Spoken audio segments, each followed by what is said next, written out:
Campionesse del mondo senza se e senza ma, le Pantere di Conegliano hanno conquistato la Cina e portato a casa un titolo che non parlava italiano da 27 anni, la prima volta in assoluto per una squadra veneta. L'Imoco Volley a Shaoxing ha conquistato il primo mondiale della sua giovane storia dopo essersi laureata campione d'Italia nel maggio scorso, una corsa inarrestabile resa ancora più micidiale dalla padovana Paola Egonu in grandissima forma, che ha segnato la svolta dal secondo set dopo un inizio difficile contro le avversarie turche dell'ex Cibash, Istanbul.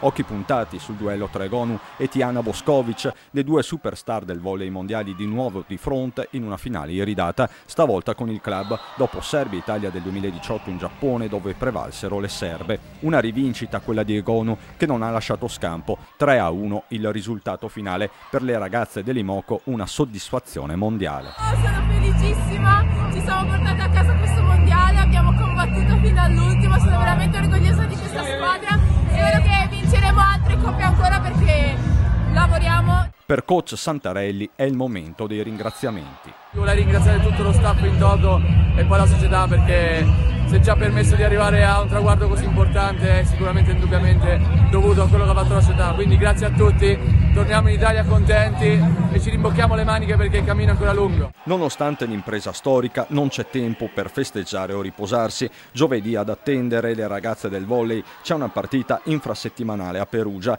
l'occasione per abbracciare le Pantere domenica al Palaverde quando l'Imoco incontrerà la Reale Mutua Fenera Chieri.